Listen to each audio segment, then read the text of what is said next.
Buenas tardes, Marta. ¿Cómo va todo, vieja? ¿Qué tal, Ismael? Tanto tiempo. Nos volvemos a encontrar. ¿Cómo estás? Aquí, bueno, en todos estos líos pandémicos de nuestra época. Bueno, les voy a Sí, presentar a nuestra radio, a nuestros radios oyentes, a Marta Oliveri, que es una escritora, poetisa, novelista, docente y ensayista en Argentina. Su obra aborda la problemática de su tiempo desde una postura más poética y existencial que anecdotista. Con el nuevo Génesis tiene 34 libros publicados de poesía, ensayos, novelas y cuentos de género infantil. En 1989 ganó el premio FNA del Fondo Nacional de las Artes por la novela El Confinamiento, entre otros. Recientemente ha publicado El Muro y El Nuevo Génesis. Y más recientemente ha publicado Poemas contra el Olvido, su cuarto libro durante esta horrible pandemia. Y ahora en preparación, Naufragio Inextirpable. Y óyeme, Marta, dime, háblame más sobre este último libro que tienes en preparación, háblame de eso. bueno, te comento. A partir de la situación que estamos viviendo, el tema de la guerra, ¿no? Surgió como una necesidad establecer, digamos, un planteo, ¿cómo llamarlo, no? De la situación que estábamos viviendo. Salimos de una pandemia, entramos en guerra, una guerra que evidentemente se ha multiplicado y se ha transformado en una especie de guerra. No es una tercera guerra mundial, pero tiene visos, ¿no? Y bueno, el naufragio inextirpable tiene que ver con esta condición nuestra de seres que de alguna forma estamos en una especie de eterno naufragio como humanos, como especie, y bueno, de la condición propia, ¿no? De la condición individual también, como referente, en mi caso, de tantos holocaustos, de tantos genocidios, de haber atravesado la dictadura militar en mi país, de haber sido, digamos, portavoz de un holocausto familiar a través del exilio de mi madre, y todos estos elementos unidos a la realidad que nos toca vivir en este momento, con guerras, con pandemias, todas cosas generadas de alguna manera por el hombre, por la humanidad. Bueno, óyeme, si tú Sí, analizas en la cultura occidental que comienza, es decir, ya nuestra civilización occidental, que comenzó hace 2000 años con Homero lo que hablaba era, es decir, de guerras, ¿entiendes? Y, y de ahí para adelante, pues siempre han sido historias, bueno, han surgido las novelas románticas, etcétera, etcétera, etcétera, pero la situación de guerra más o menos siempre continúa, y en cualquier momento, si se va, tú piensas que se vea, vuelven a empezar de otro tipo, pues. Pero eso es lo normal casi dentro de la humanidad. Pero sí, háblame, eso lo hemos hablado, Ismael, ¿te acordás?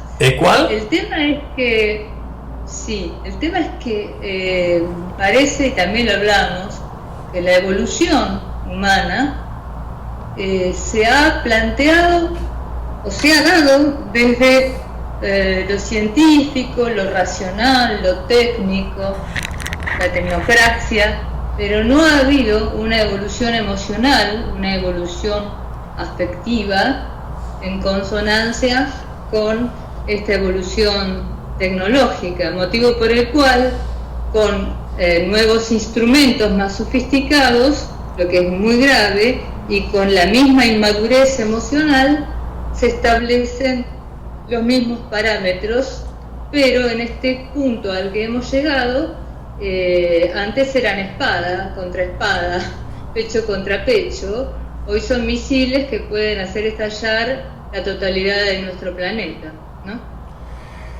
Sí, vamos mejorando hacia lo peor, indudablemente. Sí, realmente este es el naufragio inextirpable. Es un poco irónico y también es bastante trágico este título. Por eso te digo, yo creo que el poeta, de alguna manera el escritor, expresa su personal devenir en este mundo y al mismo tiempo se trasciende en el devenir de la totalidad de lo que le está pasando, dice su época, dice su mundo, porque en realidad todo ser que no esté totalmente ensimismado es atravesado por su tiempo. No, claro, es decir, ha habido cambios desde el comienzo de nuestra civilización occidental, ¿no? Claro. Pero Ulises ha ido cambiando de forma, pero se mantiene tan agresivo como siempre. Y claro, lamentablemente ha venido esta pandemia que bueno, no siempre ocurre en nuestra mundo moderno, pero ya llevamos más de 2 años y cuando parece que va a terminar, pues comienza otro giro y indudablemente pues nos ha afectado a todos. Entonces, y bueno, en esa estamos muchas dificultades. Yo me pregunto, Ismael, a veces me pregunto realmente, y lo digo en un poema, somos ángeles de pie sobre el infierno, o estamos viviendo en el paraíso y no nos hemos dado cuenta, ¿no? Y bueno, Sartre lo dice cuando dice el infierno son los demás. ¿Qué es lo que nos mueve dentro de este milagro que es el existir, el nacer, el vivir? ¿Qué es lo que nos mueve a llevar adelante una tragedia y no un devenir natural de la vida del ser hacia el no ser, y poder gozar de las pequeñas cosas y de las grandes cosas que nos da la existencia y el milagro de haber nacido? ¿Qué nos lleva a elegir a Tánatos por sobre Eros? Yo me pregunto y te pregunto, ¿no? Y se lo pregunto a la gente que está oyendo, me encantaría que comentaran y dieran su opinión al respecto. Es parte de de nuestro formato emocional, aunque hoy en día es mucho más múltiple y hoy en día tenemos mucho más ocasiones de ver barbaridades y genocidios. Básicamente el ser humano tiende a la ambición y eso es parte del ser humano. ¿Pero por qué? Bueno, es parte de nuestra cultura. Le preguntaría yo al oyente. ¿Por qué? Es parte de nuestra cultura la de ser, es decir, de tener riquezas. Eso siempre ha existido desde el comienzo de la civilización occidental. Tener riquezas, sentirse grande, poderoso. Entonces hay algunos más, menos, pero ese es el centro de nuestra cultura, que es una cultura que crea seres ambiciosos. Claro, han salido los escritores, los poetas, eso siempre hace algo mucho más suave, más emocional, pero indudablemente hay una gran cantidad de nuestra estirpe humana que lo que quiere es ambición, riqueza, poder, y no les interesa lo que puedan pasar mientras tratan de conseguir esas metas para sentirse engrandecidos. Hay mitos que refieren lo que vos decís, y también hay grandes escritores como Albert Camus, que en su obra Calígula, en un momento determinado, el emperador Calígula, que es un parámetro de lo que estamos diciendo, cuando ya ha logrado todo, ha conseguido todo, quiere la luna, quiere devorarse la luna, ¿no? Y creo que hemos llegado a esa instancia. Al hombre no le alcanza con toda la muerte que hizo, con todo el poder que obtuvo, con toda la depredación que generó, que necesita devorarse la luna, necesita devorárselo todo, necesita devorarse a sí mismo. León Felipe decía, el miedo del hombre ha inventado todos los cuentos. Yo me pregunto, y también le pregunto a la audiencia, y todo esto me gustaría que, vuelvo a repetir, que estuviera en comentarios, ¿no?, debajo de este video. Me pregunto realmente cuál sería el motivo por el cual este miedo surge y prevalece por sobre la capacidad de comprensión de nuestra condición mortal. Bueno, yo te dije, el valor principal de una gran parte de nuestra es decir, civilización humana es el poder, la riqueza. El poder viene del miedo. El poder viene del miedo inconsciente, pero del miedo. Digo yo, yo creo que el poeta tiene como función más que responder, preguntar, porque desde la pregunta es donde surge la polisemia de diferentes respuestas que a su vez pueden engarzar con nuevas preguntas y así evolucionar hacia un conocimiento no dogmático, ¿no?, sino un conocimiento ondulante y ascendente, como un espiral dialéctico. Bueno, eso es lo que a mí me gustaría lograr en la audiencia, en los que están escuchando en este momento este reportaje. Bueno, mira, la ambición de poder, es decir, en una gran parte de nuestra sociedad moderna, pero ya se me han tenido así durante toda la historia, ¿no?, algunas más, menos, es obtener el poder, porque con ella puedes realizar una serie de deseos, es decir, que la gente te tenga miedo, que tú quieras, puedes realizar lo que te da la gana, es decir, todas esas ventajas que tiene la riqueza, ¿no? Entonces, que te venere, la veneración es uno de los síntomas de ese poder. Claro, estamos hablando de la cúpula, pero a medida que baja es menos, pero sigue manteniéndose un estilo de que el humano...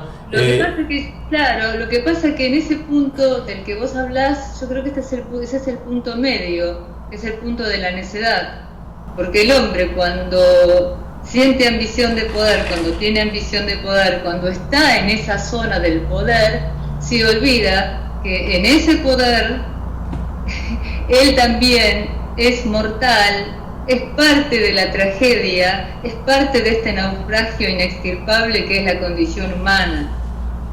¿Entendés? Bueno. ¿Consiste en qué? Consiste en ser mortal, en saberlo y en negarlo de alguna manera. Bueno, mira, para ponerte un ejemplo de lo que es el poder en sus extremos, están las dictaduras, ¿entiendes?, que en nuestro mundo occidental siguen continuando, ¿sí? Y esos ejemplos de dictadores, desde por ejemplo Mao Zedong en adelante por China, es decir, Fidel Castro por Cuba, es decir, y otros. La OTAN. Bueno, la OTAN es una organización. La gran dictadura imperialista de Estados Unidos, el primer ejemplo de guerra nuclear o de armamentismo nuclear de destrozo, que fue Hiroshima y Nagasaki. Pero bueno, oye, eso fue en la Segunda Guerra Mundial. La OTAN es después de todo eso. Otros, sino de los imperios, a la medida en que el hombre se toma como referente, como único referente, como emperador de los otros, como dueño de los otros, y los otros, los pueblos o los individuos, pasan a ser objetos. A partir de ahí el naufragio es inevitable, Ismael, es inevitable. El naufragio de las utopías, el naufragio de los sueños, el naufragio de las búsquedas de un mundo mejor, el naufragio del libre pensamiento y de la autodeterminación. Todo eso naufraga en un simple deseo de devorarse la luna, como decía Albert Camus.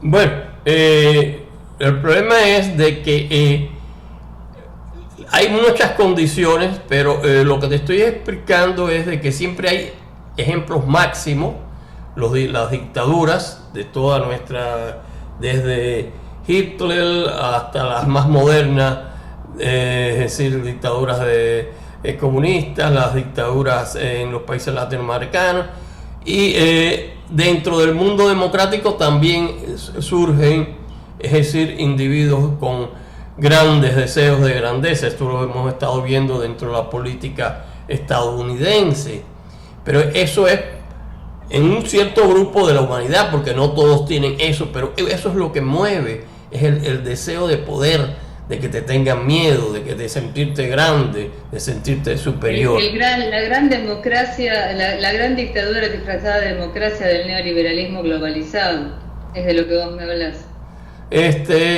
Bueno, indudablemente es mucho mejor vivir dentro de las democracias, se las puedes llamar como quieras, que tienen mucho más, es decir, opciones que vivir dentro de las dictaduras donde hay es decir, un ser que hay que respetar como un dios, que por ejemplo Hitler, ejemplo dentro del comunismo. Por ejemplo, en Argentina, por ejemplo, tenemos muchos ejemplos latinoamericanos.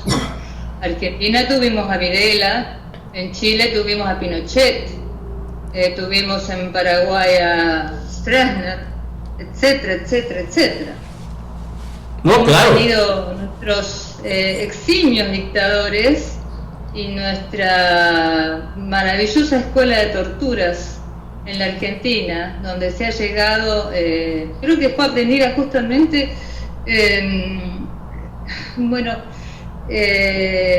a partir de la escuela norteamericana, o no me acuerdo bien cómo fue el tema, pero no voy a entrar en pormenores. Pero sí hemos tenido una dictadura como fue la dictadura militar, el proceso de reorganización nacional de 1976 hasta 1983, que ha hecho desaparecer a 30.000 inocentes y ha utilizado todos los métodos de tortura más cruentos que te puedas imaginar desde la Santísima Inquisición en adelante.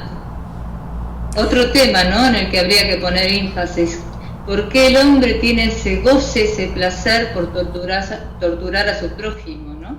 Bueno, ya te dije, porque cuando se hace eso se sienten grandes, se sienten poderosos, y entonces están los demás abajo que admiran ese individuo, el poder de ese individuo, y eso es una situación que sigue en toda nuestra cultura occidental. Entiende que vino desde Grecia, en todos los países de Europa, en todos los países latinoamericanos, más o menos han existido esos. Algunas veces algunos están más liberalizados, pero eso ha estado así.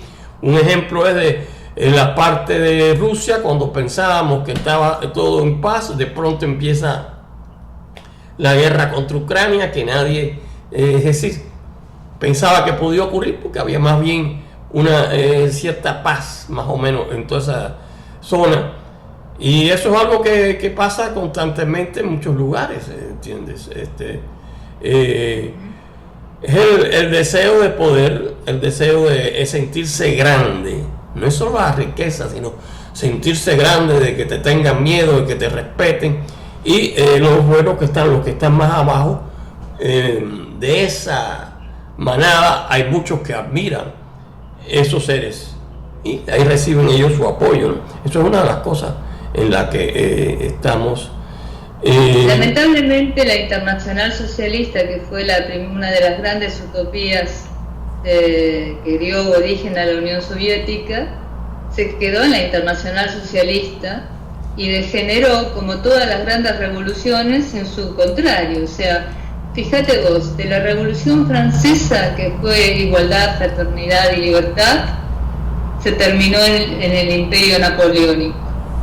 La Revolución Rusa, que era arriba los pobres del mundo, de pie los esclavos sin pan, degeneró en los soviets supremos y en el estalinismo. A Trotsky lo mataron. Lo fueron a buscar a México, a la casa de Frida Kahlo, y lo asesinaron. Y así podríamos seguir, ¿no? Con grandes utopías que terminan en exactamente su opuesto. Bueno, lo que te voy a poner un ejemplo más cercano a mí. En los años 59, en Cuba, donde había un dictador no muy simpático, apareció otro que decía que quería derrumbar esa dictadura y simplemente fusiló y metió en la cárcel a decenas de miles de gente, y sin embargo llenaban esos centenares, decenas de miles que llenaban esas manifestaciones de poder en las plazas de la revolución que le decían. O sea, eso es algo que se sucede una y otra vez. En algunos lugares, pues bueno, hay dictaduras como en México, pero ya ha ido más, aunque la violencia es grandísima ahí, pero bueno, está en otros planos, y así pasa en toda una serie de partes, ¿no? Es el deseo de poder, como ya te dije, que es parte de ese ser humano que viene trayendo desde toda nuestra llamada civilización occidental. En fin, y para eso se agrega, bueno, cosas naturales o no tan naturales, pero como es la pandemia, mucha gente dice que eso salió el virus salió, que se escapó de un laboratorio en China, ¿no? Pero bueno. Eso lo hemos hablado, ¿te acordás? No sé si hablamos de eso, ¿no? La experimentación con animales y genéticas, etcétera, etcétera, vaya generando enfermedades nuevas y posiblemente mucho más mortíferas y mucho más complejas, porque atacan el sistema inmunitario, porque atacan, digamos, se maneja desde un lugar más complejo, que es la inteligencia del hombre, entre comillas, ¿no? Hay una cosa que se llama tiene conocimiento científico que posiblemente la naturaleza inocentemente no lo tenga. Si bien ha habido grandes pestes y grandes horrores, estas enfermedades son particularmente llamativas. Mira, el SIDA es una enfermedad de transmisión sexual, por eso se corrió tanto.